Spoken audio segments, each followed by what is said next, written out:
आमिर भाई बहुत मेहरबानी, शुक्रिया। मैं भी बहैसियत एक मेज़बान के, आमिर हमारा बहुत अजीज़ और प्यारा दोस्त है, उसकी हैसियत से तमाम मुअज़्ज़ज़ मेहमानान को दिल की गहराइयों से खुश आमदीद कहता हूँ। तो बात चल रही थी कि ये बच्चे जो आपके सामने परफॉर्म करके चले जाते हैं, अगरचे उनकी परफॉर्मेंस 1-2 मिनट की होती है, लेकिन आपको इस बात का अंदाज़ा नहीं है कि उसके पीछे इदारे और असातिज़ा, उनकी टीचर्स की, उनकी पेरेंट्स की और उनकी अपनी कितनी मेहनत है। उनकी टीचर्स की बहुत ज़्यादा इसमें मेहनत है। आपको अंदाज़ा ही नहीं कि यहाँ पर जो बच्चे अभी आर्मी की, मिलिट्री की परफॉर्मेंस देकर गए हैं कि इस पर उनका कितना टाइम लगा होगा। यकीन जाने जब बंदा आर्मी में जाता है तो उसको पता चलता है कि ये बाजू आगे कैसे करना है और पीछे कैसे करना है और पाँव किस तरह उठाने हैं। इस पर यकीनन उनकी बहुत ज़्यादा मेहनत है। जितने भी बच्चे आए हैं यकीनन एक्स्ट्रा ऑर्डिनरी, वो कॉन्फिडेंट बच्चे हैं। उनकी परफॉर्मेंसेस देखकर ये यकीन के साथ कहा जा सकता है कि वो बहुत अच्छा मुस्तकबिल में परफॉर्म करने वाले बच्चे हैं। और उसके पीछे यकीनन इदारा का हाथ है, उनके असातिज़ा का हाथ है, उनकी स्पेशल टीचर्स जो उनको पॉलिश कर रही हैं और उनमें छुपी हुई सलाहियतों को निखार रही हैं, उनका हाथ है। और यकीनन उसमें हाथ उनके पेरेंट्स का भी है। मैं खुद, मेरे बच्चे पढ़ते हैं स्कूल में, मुझे इस बात का अंदाज़ा है कि जब बच्चों को ऐसी तकरीबात में भेजना होता है तो किस कदर उनके कपड़े खरीदने में दिक्कत आती है। लेकिन मैंने यहाँ पर देखा जितने भी बच्चों ने, छोटी छोटी कलियों ने परफॉर्म किया, तो कोई भी बच्ची ऐसी नहीं है जिसने खूबसूरत रंग का, खूबसूरत सफ़ेद रंग का सूट नहीं पहन रखा। तो क्या वो वालिदैन की मेहनत नहीं है? तो उसके बाद जितने भी मिलिट्री की परफॉर्मेंस के लिए बच्चे आए तो उन्होंने यूनिफॉर्म वगैरह पहन रखा था, तो वो यूनिफॉर्म खरीद कर इदारे ने नहीं दिया। यकीनन इदारा भी अच्छा है, इदारे ने भी कंट्रीब्यूट किया होगा, लेकिन मेरा यकीन है कि वो वालिदैन की मेहनत है।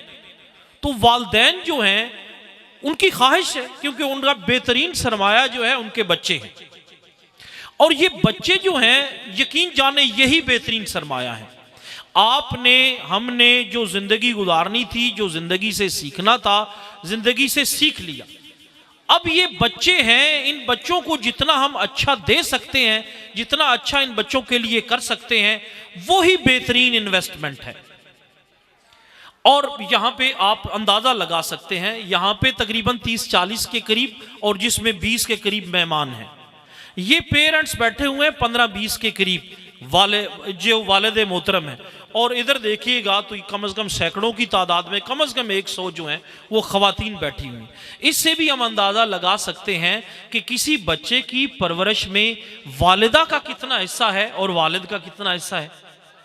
भाई हमारा सिर्फ जिम्मेदारी ये नहीं है कि बच्चे को स्कूल भेज देना, बच्चे की लुक आफ्टर करना। जितना मैं कहता हूं कि सोबत एक वालिदा देखती है उतनी एक वालिद नहीं देखता।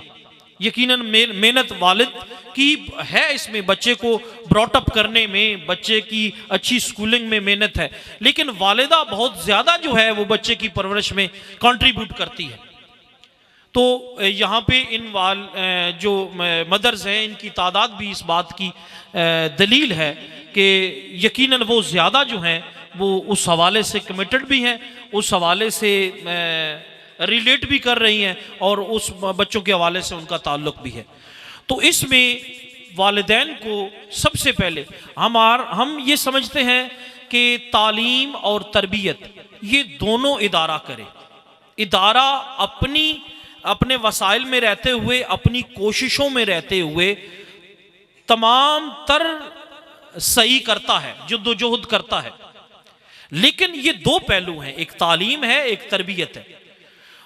इदारे की जिम्मेदारी तालीम का अच्छे अंदाज में पहुंचाना है, तरबियत करना आपके इदारे की जिम्मेदारी नहीं है। तरबियत की जिम्मेदारी वालिदैन की जिम्मेदारी है कि वालिदैन उसमें, आपका घर, आपका माहौल कितना कंट्रीब्यूट कर रहा है बच्चे के लिए। बच्चे की सबसे पहली दरसगाह वालिदा की गोद होती है। वालिदा की गोद के बाद उसकी दूसरी दरसगाह जो है वो उसके घर का माहौल है। तीसरी दरसगाह उसकी गली है, मोहल्ला है। चौथी दरसगाह उसकी मस्जिद है। पांचवा जाके कहीं स्कूल बनता है। तो जब तक आप बच्चे की तरबियत कर चुके होते हैं, जब आपका बच्चा स्कूल जाता है तो उस वक्त तक आप बच्चे की तरबियत कर चुके होते हैं। अब मैं अपनी मिसाल दूं तो मेरे 4 बच्चे ज़ेरे तालीम हैं, लेकिन मैं बच्चों को मोबाइल जरूरत के अलावा नहीं देता। पाबंदी है घर में। यकीन जाने मैं असिस्टेंट प्रोफेसर हूं, तनख्वाह भी सैर हासिल है, लेकिन इसके बावजूद मेरे घर में स्क्रीन नहीं है। और मैं इसे बहुत बड़ी नेमत उज़्मा समझता हूं कि मैंने घर में कोई एलईडी नहीं लगाई हुई। मेरे बच्चे जो जब तक कि वो 9th 10th में नहीं आ जाते, मैं नहीं चाहता कि मेरे बच्चे जो हैं वो कोई स्टार प्लस देखें या इस तरह के कोई ड्रामे देखें, जियो के ड्रामे देखें। नहीं, ये दरअसल हमारी अपनी जिम्मेदारी है कि हम बच्चों की परवरिश किस तरह करते हैं। आप वालिदैन उठकर सुबह नमाज पढ़ें। आपका छोटा बच्चा जो है 4-5वें दिन आपके साथ नमाज पढ़ने लगेगा। आप मस्जिद जाएं, आपका बच्चा मस्जिद जाने लगेगा। ये आगे आ रहा है रमजानुल मुबारक, आपने मस्जिद जाना है तो आपका बच्चा भी मस्जिद जाएगा। सारा साल तो हमें मस्जिद में जाने के लिए बस तौफीक नहीं होती, लेकिन रमजान में आप देखेंगे, आप जाएंगे, आपका बच्चा जाएगा। आपका बच्चा सबसे ज्यादा आपको कॉपी करता है, सबसे ज्यादा आपको आइडियलाइज करता है। आप बच्चे को जैसा माहौल देते हैं